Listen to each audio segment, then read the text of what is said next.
Welcome along to another one of our webinars, and today we're going to cover a topic that I know there's a lot of misconception and confusion about, which is the topic of harmonic dampers and what they do, why you may or may not need one, and how they could also potentially save your engine. So we're going to get into that, and as usual we're going to be having questions and answers as we go through. So if there's anything that I talk about that you'd like to dive into in a bit more detail, or anything related to the topic in general, then please ask those questions in the chat and we'll jump into those at the end. Now, to start with, I think it's best to cover off one of the misconceptions about harmonic dampers, and that is that if we've built our engine properly and we've had all of the components inside of the engine balanced professionally, then we don't need a harmonic damper. And the reality is that balancing the engine and the harmonic damper, while there is some interrelationship between the two, they are actually very different aspects, and even a perfectly balanced engine still has the requirement for a harmonic damper. And the problem with the harmonic damper, or a lack of harmonic damper, is that if we don't have this, it's going to potentially result in some pretty nasty resonance inside the crankshaft, and this can get out of control and result in failure of components. So we'll jump across to my laptop screen for a moment, and this is the result of exactly that. This is the front oil pump assembly on a Honda B18C turbo engine that I was tuning back through my old business, probably about 10 or 11 years ago now. This failure actually happened mid-dyno run, right up in the RPM range, and because I'm always using audio knock detection when I am on a dyno tuning, I heard the gear basically fail, it broke. It actually smashed the front cover as well, because there wasn't enough room for the broken oil pump gears. So you can see that split running through the front cover there. Obviously, as soon as this happens, the oil pressure dropped to zero. So generally this is going to result in an instantaneous or very, very quick engine failure. I was lucky enough to catch it quick enough and clutch in and shut the engine down that it actually didn't end up destroying the rest of the engine. But you can understand that if that happened out on the street and you weren't listening for something like that, the oil pressure light on the dash is not going to be enough to save you. So it can very quickly cause you a costly amount of damage. So the reason for this is that the oil pump here, which we can see, first of all, it is a relatively low grade material. Some of these pumps are better than others. We're seeing some aftermarket billet gears, but essentially in a way, at least as far as this situation is concerned, you could think of that as a bit of a band-aid for fixing the real problem, which is getting rid of the harmonics that are occurring in the engine, particularly because this is driven directly off the snout of the crankshaft. We can see there is a little flat there and a little flat there. All of the harmonics that are transmitted into the crankshaft are then transmitted straight into the gears, and yeah, if that gets bad enough, this is the result. So this particular customer, as with a lot of people in the Honda tuning world, had decided during his build to replace the factory harmonic damper with a solid alloy front pulley. Obviously, the idea behind this is it reduces the weight of the front pulley. It's also an underdrive gear as well, so there can be some very small but measurable increases in performance by underdriving the accessories such as water pumps, alternators, etc. That, however, is not really as important as keeping your engine together. So there you go. Now, the reasons for people going to these alloy solid front pulleys is there's multiple there, and there's a lot of companies selling them, which is also quite scary. The first is that they're relatively cheap compared to the likes of maybe an ATI or Fluidampr aftermarket harmonic damper. Much cheaper, much lighter as well. And the advantage with this, and I can't disregard this, having a lightweight front pulley removes a lot of the rotational weight from the whole crankshaft assembly, and this can actually show, often you'll actually feel an improvement in the acceleration response of the engine, because there isn't so much inertia there. The engine crankshaft can actually accelerate faster, so that's an advantage there in and of itself. But again, if your engine isn't going to last, the rest doesn't really matter. Alright, so that's what can happen if we don't have a harmonic damper, and we're going to get on to obviously why that happens, but I just wanted to show you the results of when you get it wrong. So the Our next aspect to cover is the difference between an internally and an externally balanced engine. And again, this is where some confusion creeps in, people thinking that the harmonic damper is there to balance the engine. This falls back into what I was talking about there earlier with the fact that if you have got your engine balanced professionally, most people think the harmonic damper is not necessary. So the difference between internally and externally balanced engine, there's a pretty big hint in the actual name there. Internally balanced engines, and most modern engines are internally balanced. The rotating assemblies, so the weight of the pistons and the conrods, is balanced out by the counterweights on the crankshaft. So there's no need to add external counterweights or balancing weights onto the outside extremities of the engine in order to gain balance of those components. Sometimes in some particular engines that are externally balanced, the harmonic damper may also include a counterbalance. So this is where it starts to get a little bit grey, but you'll see that they are two very different things still. So externally balanced engines, and I've got an example of this here, which is our Mazda RX-7 out of our project car, and we'll just get this under our overhead shot here. So this is the factory flywheel off the 13B engine. It's not really framed up particularly well. What you can see here is we've got this big offset weight on the crankshaft on the flywheel here. So this acts with the flywheel as an external balance for the engine. I've got to be a little bit careful with these engines, and this is what we've just gone through with that 13B. We've removed the factory flywheel because we upgraded to a twin plate clutch. We're running an ORC twin plate clutch, which comes with a conventional flywheel. It doesn't include this external balancing counterweight. So if you want to do something like that, if you just replace the flywheel, you'd end up with a problem. The engine obviously wouldn't be balanced. So instead what we needed to do is start by fitting an external weight on the rear of the crankshaft, the eccentric shaft, and then the new twin plate flywheel bolts onto that. So still retains that external balance. Again, not the same as our harmonic damper. So what is the harmonic damper and what does it do? In short, it's designed to absorb and dissipate the harmonics that occur when the engine is running. And again, this isn't about balancing the engine.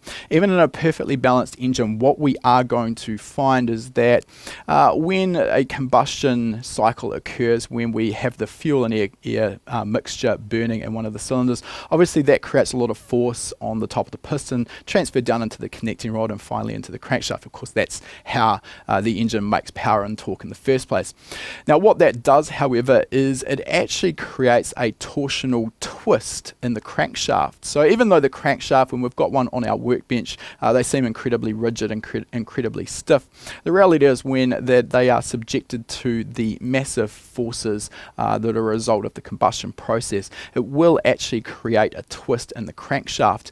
And over time, well, as the engine is running, what this creates is torsional vibrations through the crankshaft, and the harmonic damper's job is there to remove or dampen out those vibrations so that they don't become so great that they can cause catastrophic failures like what we saw.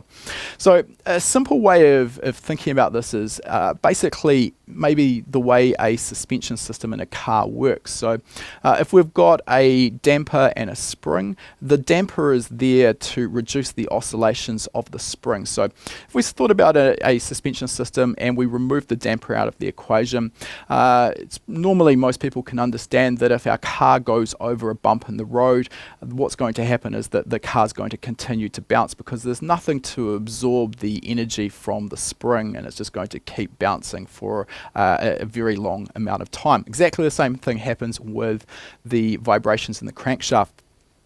The other thing though, and this is where it becomes a little bit more dramatic, is if we come back to our suspension analogy there, if we go over a single bump, we talked about what happens there, we find that the suspension will continue to bounce. But where it gets even more dangerous is if we continue to go over a series of bumps at just the right frequency, what that will tend to do is magnify the amplitude of the oscillations. Basically, the car starts bouncing worse and worse.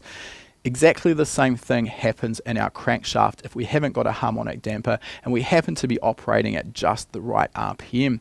So that gets really dramatic, and that's where we can get failures of things like our oil pump gears. There are a variety of other impacts that torsional vibration undamped can cause in our crankshafts though. So first of all, we've got component life, obviously the oil pump that I've just talked about, but that's only one element there. This sort of torsional vibration can basically beat up on all of the engine components, not least of all the engine bearings. It also can beat up on your timing chain as well, can actually result in timing chain failure. They don't really like torsional vibrations being fed into them. You can also see this sort of effect as a result of bolts on the engine or components on the engine working loose, and even electrical components can fail from those sorts of vibrations that are present. Another issue that we can end up having is a situation where we have timing inaccuracies. So essentially the relationship between the crankshaft and the camshaft through the cam chain or cam belt, whatever you're using, can be affected by those torsional vibrations as well. The magnitude of those torsional vibrations obviously changes down the length of the crankshaft, so there can be a subtle but real effect on the engine timing operations. And this actually adds up to, if we can get rid of those torsional vibrations in a situation where they were incredibly bad, this can actually show up a power gain on the dyno. So not that that's necessarily why we would be doing it. So also, we've got the situation where we have a factory damper on most engines, definitely not every single engine. And I think probably one of the questions that will come up from this webinar is how come some engines don't have harmonic dampers as stock? And Porsche is one of the engines that often don't have a harmonic damper.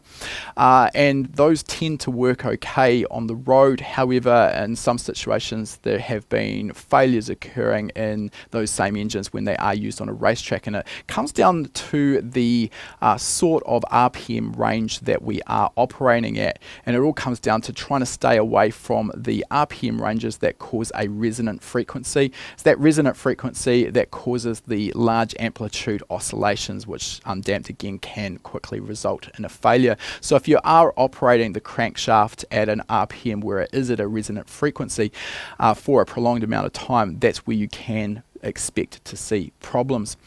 And I'll relate this back to my own drag car, and the old drag car I ran, our Mitsubishi Evo 3, and I'll just grab a picture of that in a second. If we just switch over to my laptop screen for a second, so this is the 4G63 engine that I was running. This engine in stock form was around about 350 horsepower flywheel. We ended up modifying it to a point where it was producing around about 1160 wheel horsepower, running 54 PS of boost and revving out to 10,500 RPM, so a full 3,000 RPM beyond the factory rev limit. Despite this, we did actually use a solid aluminium pulley on the front of this engine, and there's a few reasons why we did this. At the time, the options available off the shelf weren't so great for import engines, bearing in mind that particularly here in New Zealand we were kind of at the forefront of 4G63 four-wheel drive development. That was one thing. The cost of those options that were available was incredibly high. Now we need to factor that in with, of course, if you've got a $20,000 or $30,000 race engine, trying to save $1,000, $1,200, $1,500 on a harmonic damper doesn't really make a lot of sense. But the reason we could actually get away with using a solid front pulley on this particular engine is because of the way the engine operates. It never sat at one fixed RPM for any period of time. It was constantly pulling through the rev range, and because of this, we don't have or don't see quite as much trouble with the harmonic dampers, with running no harmonic dampers in some of these engines. That is not to say that I would recommend doing this now. I've sort of come a long way since we developed that engine, and certainly if I had my time again, I would be putting a harmonic damper on the engine. I just wanted to explain why we can get away with that. So sometimes, depending on what RPM range those resonant frequencies occur at, we can actually get the worst situation in a road car. Let's say, for example, we've got an average road car which in fifth gear on the open road, maybe 60 mile an hour, might be sitting at 3,000 RPM. If it just happened that one of the resonant frequencies was occurring at 3,000 RPM, you could understand, because you're sitting at that RPM range for such a long period of time so frequently, it gets a big chance to do a lot of damage. Likewise with some of the race cars, as I mentioned, Porsche, maybe when you're out on the racetrack, and I'll be the first to admit I am not a Porsche specialist, I'm just passing on some information that's been forwarded to us, you're obviously going to be sitting in a higher RPM range and a narrower RPM range than what you would be if you're using that same car on the road, and this is almost certainly what would exaggerate the failure rate of those sorts of components. So we've got a better idea of what's actually going on there. There are a few problems though why we wouldn't necessarily want to just retain a factory harmonic damper. So the first aspect here is that the factory damper, designed by the factory engineers, understandably is designed to dampen out the harmonics or vibration that is expected or calculated to be in effect in a stock engine. That's fine for a stock engine. However, as we increase the RPM range the engine's going to run to, and we increase the amount of power the engine's making, those torsional vibrations are not going to be the same as what was occurring in the factory. So we can expect in some situations the factory harmonic damper can no longer protect a heavily modified engine. Again, one of the examples that's been brought to my attention of exactly this is the late model Ford Coyote engine, which is prone to failures related to torsional vibration with the factory damper in heavily modified examples. So it's put down initially to failures of the oil pump gears because the gears weren't actually strong enough, but further testings resolved this, that it's actually the torsional vibration that's the issue, not the oil pump gears. The way a factory harmonic damper works, and I've got one here that I just want to show you under our overhead, and this is off one of our 3UZ engines. So it's three-piece, essentially this internal hub here, which is also keyed onto the crankshaft. This is all one piece, this is cast. Then it's a little hard to see, but we have this outer ring of rubber here. So this is bonded to the inner, and then we've got the outer part of the damper, which obviously in this case has our belt drive for our accessory belt. It's also, and quite importantly, got this mark here for our TDC marker. So again, if I turn it over, we can see there's that line where our rubber bonds between the inner and outer. So there are a few problems with these harmonic dampers.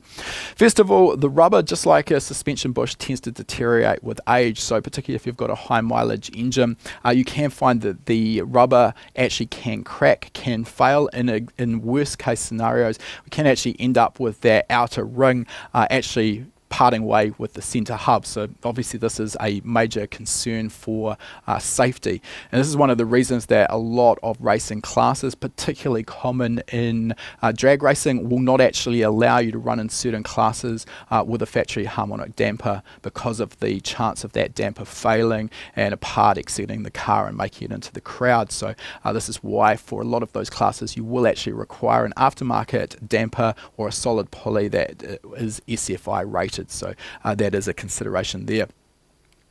The other aspect, which I've actually experienced quite a few times with older cars, older engines with factory harmonic dampers, is sometimes the failure or the debonding of that rubber is not initially obvious. And what that does, of course, when the inner and outer are no longer connected together, one of them's debonded, we can get this outer hub rotate relative to the inner. Now, on face value, that might not seem too important, but again, it comes down to our little timing mark here. So we're relying on that timing mark when we are setting our base ignition timing. And if that timing mark has actually rotated relative to the crankshaft because the damper is no longer properly bonded together, it can give you a false sense of security on where your factory timing is. And that can cause some pretty big headaches that can be quite time consuming to sort out when it comes to the tuning process. So I think we've covered at this stage why the factory harmonic damper may not be your best bet. Of course, if you have got a high mileage engine, you've got a damper that is in pretty poor condition, and you're only rebuilding that engine for stock performance, it may prove that just a replacement factory harmonic damper is your best, most cost-effective option. But for a lot of you watching, you'll probably be aiming to rebuild the engine with more power, and this is where looking at an aftermarket damper really can come in. We're going to move into questions and answers really shortly, so if you do have any, this is a good time to start asking them. We'll start by talking about what is available in terms of the aftermarket, and there are a range of manufacturers. The two big names that sort of keep popping up are ATI with their Super Damper series. Fluidampr is another brand that I've personally used on some of our drag Evos with good results. They work on two different principles. The ATI damper uses elastomers, which is essentially a rubber, whereas the Fluidampr uses a silicon material. So let's just have a quick look. Some shots that we took when we were over at PRI, I think it was, maybe SEMA actually, of the ATI Super Damper. So that's the front, so obviously this is our crank bolt here. If we look at it sideways though, this gives you a better idea of the construction. So it is multi-piece. You've got a central hub here, which actually bolts directly to the crankshaft. The remaining components of the damper then bolt to that. So in yellow here, we've got the damper component itself, and then in orange, we've got basically just an accessory drive hub here for our belts. And it's this part here that's really the key to the performance of the damper. We've got in red there highlighted is basically an inertial weight that's included inside of the damper, and that inertial weight is supported to the outer shell there by a set of rubber elastomers. So you can see that's what these little black things are, basically big O-rings. And the way the ATI damper is designed is that they can change the number of elastomers included, and they can also change the stiffness or hardness of the elastomers to tune the harmonic damper to suit a particular frequency that they're expecting vibrations to be present in. So this gives them a lot of flexibility on designing a damper to suit your particular application.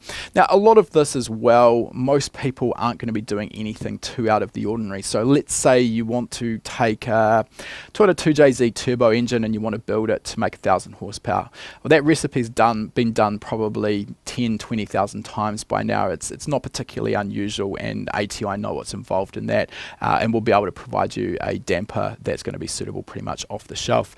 But if you are doing something a little bit more unique, something pretty special, then they can actually develop the damper to suit your particular application. With the ATI damper as well, because they do include those elastomer O-rings, they will age, they will wear out over time, they become brittle and hard, so they are actually rebuildable as well, so you can just replace all of those components that wear individually. The other option that I mentioned there, Fluidampr, they work on a slightly different principle. The Fluidampr uses a silicon fluid for its vibration absorption as opposed to those elastomers. I can't speak specifically on the intricacies of the silicon style or Fluidampr style versus the elastomer. I've used both. I've had success with both. I definitely couldn't say that one was better than the other. However, it does appear that the Fluidampr style does tend to work over a wider range of frequencies as opposed to the elastomer, which does need to be tuned for your specific application. So there is that to think about. Now, with these dampers as well, it's really important to note that you don't want to fit that damper during the process of having your engine components balanced. So generally what we'll do is have the machinist balance the rotating assembly of our engine, and that'll generally start with the crankshaft on its own, and that crankshaft will be balanced to whatever tolerance we're working to, and then aspects such as the flywheel will be bolted on, clutch cover, pressure plate, or flex plate, whatever you're running, and that will then be balanced to zero. And then normally any front pulleys, the harmonic damper, etc., will be added in, and those will then be balanced. The idea behind this is that after that's done, if at a later point you need to replace your flywheel and clutch assembly, or you swap to a different harmonic damper, then those components can be switched out. They can be balanced independently, and you can then put them back together. So basically each individual component is balanced to zero. We don't need to pull the engine completely apart again to have the rotating assembly balance. However, with these aftermarket harmonic dampers, the inertial weight, particularly in the likes of the ATI damper, is not set. It can actually move. It can't come out. It is encapsulated, but it will move. So what this means is that if you tried to balance the ATI damper on your engine, basically every time the machinist spins the crankshaft up in their balancing machine, they're going to end up with a very slightly different result. So you're not going to be able to sort that out. So that's why ATI specifically say that you should not balance the damper on the crankshaft. It's going to be installed after the balancing has been completed. Right, we'll jump into our questions and see what we've got here. Boris Crump has asked, can we please touch on what dampers supercharged vehicles will need? I'm planning on supercharging my VE Commodore L98 7 PSI with a 2.9 litre Whipple supercharger. I've actually done this a number of times through my old business, and from the best of my recollection, when you're doing something like that, the supercharger kits are designed to work with the factory harmonic damper. So it's one of those situations where the factory harmonic damper, particularly for a modified street car, is probably more than adequate. It's one of those cases where it doesn't necessarily mean just because you're modifying the factory engine that you do have to replace the harmonic damper. If you were building that for a race application, it was going to be constantly beat on out on the racetrack at a constant high RPM. In that situation, then yes, I might consider going to a harmonic damper. But given that I've done this for street cars myself, I know that the factory harmonic damper does work. When you are running a positive displacement supercharger like that, you do need to keep in the back of your mind as well that the boost that you're going to get is going to be a combination of the pulley size for the crankshaft or harmonic damper, as well as the pulley size on the supercharger. So you do need to take that into account, otherwise you could end up with too much boost or insufficient boost depending on that ratio of sizes. Again, all of these supercharger kits, particularly for the LS, have been developed for a number of years. There's not a lot of combinations that haven't been dialed in and tested, so your manufacturer and supplier will be able to tell you exactly what you're going to end up with there. Matthew has asked, any info regarding lightweight aftermarket crank pulleys? Okay, so yeah, these are available from a range of different manufacturers, and kind of as I touched on, the problem with them is they don't do anything to dampen any of the torsional vibration. It's not to say that you're instantly going to suffer a failure. Depending on your application, you may be just fine. But as I've also alluded to with the picture of the broken oil pump gear in the Honda B18C, it's a pretty big risk to take. Personally, I stay away from lightweight solid alloy pulleys. The risk, in my opinion, is certainly not worth the reward, and I'd like to keep a check on any torsional vibration that is occurring. Anil 87 has asked, do ATI balancers have a lifespan, or can I just buy one used a few years old with no worries? They do have a recommended lifespan, or how would I put it, rebuild sort of strategy. And you can rebuild them pretty cheaply, depending on the number of elastomers in there. Talking to the guys from ATI back at SEMA last year, I think off the top of my head, if it was just a case of replacing the elastomers, you're looking at under $100 US, so pretty cost effective to rebuild, as long as the outer shells are in good condition, and those are replaceable as well, then yeah, you can rebuild them. So it'd be a little bit hard to know with one that's a few years old what condition it's going to be in, but pretty cheap insurance to rebuild it anyway. Calvin has asked, can we talk about vibration transferred through blower belts? Yeah, this is probably getting a little bit outside of my own realm of experience. You do see, particularly if you've got a supercharged engine on a dyno, you're going to see, again, there will be certain RPM ranges where you do have harmonics occurring in that belt. Particularly if you've got a hydraulic tensioner pulley, you're going to see at certain RPM ranges that thing will be bouncing all over the place. So whether or not that's going to actually do damage to your engine engine components though, particularly in a street-driven application, that's probably pretty unlikely. Again, as I was talking in the answer to that earlier question, the off-the-shelf supercharger kits for the likes of the LS, just to one example, I've got no idea what particular engine you're talking about. They're pretty well developed, so you're unlikely to have any real issues with that. Probably where that starts to get a little bit more of a concern, and again, outside my realm of experience, is when you're starting to look at purpose-built drag engines running really big blowers with massive wide belts. I could see that being more of a potential issue, but again, I can't really speak too much from personal experience, I'm sorry. Brian's asked, with balances for equal quality and type of construction, is bigger just better within obvious space constraints, or does the law of diminishing returns apply? And also Brian's asked, does the drivetrain with some flexing and a bit of give from the tyres help with damping harmonics at the other end? Okay, so I'm actually going to answer your last question first. So in terms of the drivetrain, this shouldn't really be a consideration in terms of the crankshaft harmonics. The reason for this is if you've got an automatic transmission, then any harmonics, etc., is going to be taken out essentially and eliminated through the torque converter. Likewise, if you've got a manual transmission, you're going to have, normally in a street-driven or modified vehicle, probably a sprung centre clutch. Even with a solid centre clutch, there's still some amount of play, so very, very unlikely that the drivetrain really plays into a part of this. You can consider it just the engine itself. Coming back to the other part, in terms of quality, type of construction is bigger, better. Again, this comes down more to the design of the damper itself. I do not design dampers. If I wanted to buy a damper, I would be going to the likes of ATI or Fluidampr and having them specify what I needed for my particular given application. We're not sponsored by either of those companies either. Those just happen to be two of the companies that I've personally used products from. So there is quite a lot that goes into this, and again, well and truly beyond the scope of both my personal knowledge as well as the scope of this webinar. But ATI, for example, we did do an interview with one of the guys from ATI at SEMA.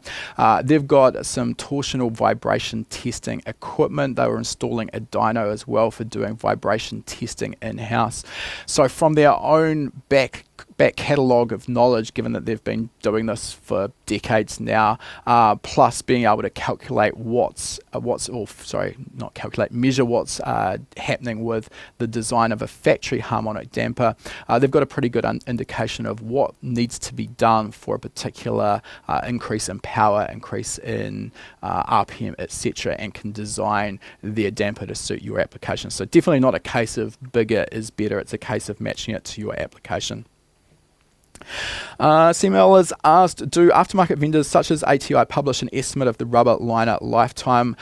Yeah, I'm pretty sure that they do. Again, this is something that did come up in conversation with JC from ATI, and perhaps if you do want to learn a little bit more, because I know we covered that topic, after this, check out on our YouTube channel, search for ATI damper, you'll find that interview, and JC will be able to answer that more accurately than I can right now. Ken Timans asked us, on the SR20 DET, the main pulley does not have anything that appears to be a damper. Is that correct in your experience, or am I mistaken? No, definitely the SR20 DET does in fact have a factory harmonic damper. Unfortunately, I don't have a photo of one now, but given that we've got a SR20 VE now in our 350Z, we rebuilt that engine, and definitely they do run a stock style harmonic damper, much like the one that I showed earlier.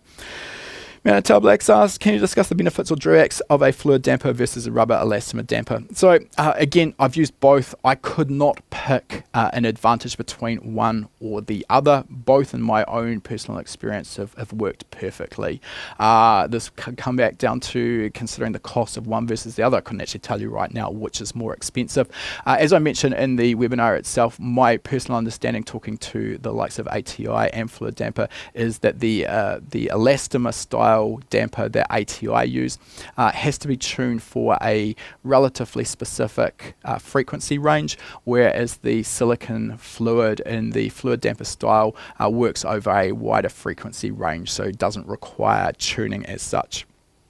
I guess if anything, that makes the Fluidampr probably a safer bet over a wide range of likely harmonics. Newbie23 has asked, I need a damper if I'm shooting for 700 horsepower, but which damper do I need, though, for drag racing in mind? Again, this webinar is not about go and buy this particular damper. It's about giving you the knowledge so you know why you need a damper, how they work. From here, for your specific application, I would suggest that you talk to one of those companies I have listed. They'll be able to help you, given that you've mentioned 700 horsepower, but absolutely no information about the sort of engine that you're using. It's impossible for me to really give you much more information there. Masoud has asked, what's the advantage of an aluminium crank pulley with a smaller diameter for a 4-cylinder race engine? So the idea with these is twofold, and I've really touched on these already. First of all, a solid aluminium pulley, you're going to be reducing the weight of the rotating assembly, and this can allow, because it's reducing the inertia, it can allow the engine to change RPM quicker on a transitional RPM change. Yep, I think that probably makes sense. The other aspect is by designing the pulley to underdrive your accessories such as the alternator, this can free up a little bit of extra power, generally relatively minor, but it is measurable. Death Rod Customs has asked, is there a way to know the wrong resonance before it goes boom? I wish I could tell you. I certainly couldn't predict it on that Honda B18C. The problem with it is that the resonant frequency can do some really, really dramatic damage, but it depends on how long you're spending at that particular RPM range. And short of having an engineering degree and going through and actually calculating that out, for most of us mere mortals, we're not going to know where those resonant frequencies lie, whereabouts in the RPM range they lie. So it's a bit of a gamble, really, and again, one that I'm not prepared to play. Eduardo has asked, will a lightweight flywheel affect the damper? No, I say no. So the overall, when you're designing, when the likes of ATI, I'll try and get this all out in one sentence. When the likes of ATI are designing a damper for a particular application, the overall rotating assembly weight will be one of the inputs that they factor in. So I said no. To a degree, yes, the overall rotating assembly weight is an important factor. Generally, it's not that sensitive, though, that if you take a factory flywheel off and you replace it with a lightweight flywheel, that you're going to need to go and replace your harmonic damper.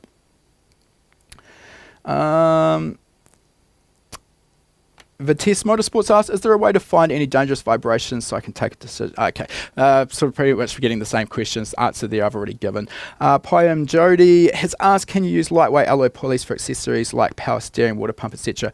Yeah, if you're talking about just the driven pulley on the power steering pump and the water pump, yeah, absolutely, that's not a consideration.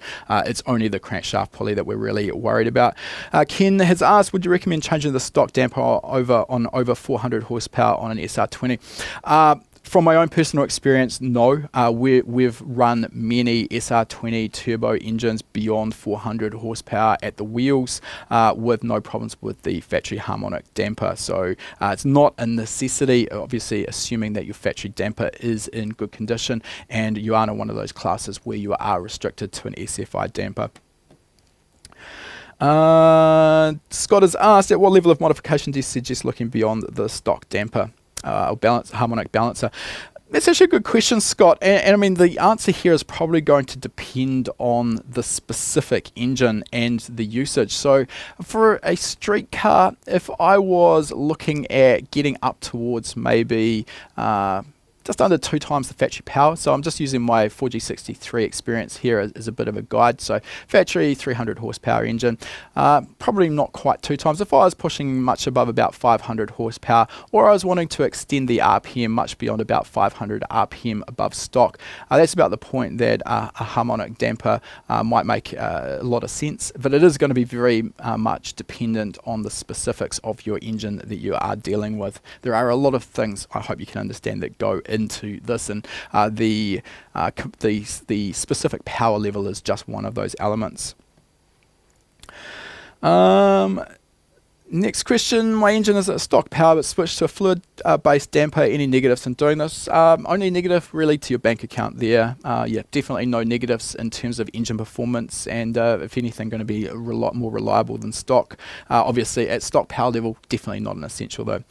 Next question, does mounting type A play a big difference in the quality of damping? For example, the 4G63 has press fit and keyed style versus the standard fluid damper bolt-on types. So not specifically. So, I mean, ultimately, the way the damper actually fits to the crankshaft, that's going to be an element of the engine's design. There are a variety of them. The most common, of course, would be something that is keyed to the crankshaft with the bolt holding it on.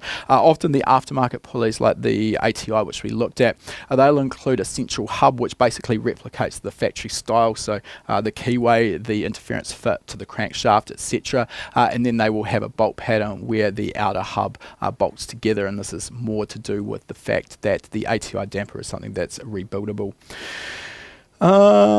Bruce has asked, big power RB30s don't have a great reputation for smooth power at high RPM. Would a good quality damper improve the usable RPM range and make it rev more like its little brother, the RB26? A lot of this is actually down to the design of the RB30 crankshaft. So if you start looking at some of the aftermarket kits that include a fully counterweighted aftermarket crankshaft, the likes of Nitto produce, you're going to get an engine that's been well and truly proven now. The RB30's easily able to make massive power, pull high RPM smoothly and reliably. All right, that has got us through our questions. There's a bunch in there, so great to have all of those from everybody. Hopefully everyone's got a better idea of what harmonic dampers are and what they aren't now, and hopefully we won't see too many more smashed oil pumps needlessly damaging or destroying expensive race engines. As usual for our HPA members, if you've got any questions after this webinar has aired and it's in the archive, please ask those in the forum and I'll be happy to answer them there. Thanks for joining us and look forward to seeing you in our next one. That was just a taste of what we put on every week for our HPA Gold members. Our Gold members are able to watch these live and ask questions and get answers while we're presenting. After the webinars have been hosted live, they're added into our webinar archive where our Gold members can rewatch them at their leisure. We've currently got over 240 hours of existing webinar content covering topics on engine building, engine tuning and wiring. This is one of the fastest ways to expand your knowledge on a wide range of topics, as well as to stay up to date with the latest tools, trends and techniques in the performance industry. Our Gold members also get access to our private members-only forum, which is the best place to get fast answers to your specific questions. Gold membership can be purchased for just $19 per month. However, you'll also receive 3 months of free access with the purchase of any of our courses. Click the link in the description to learn more.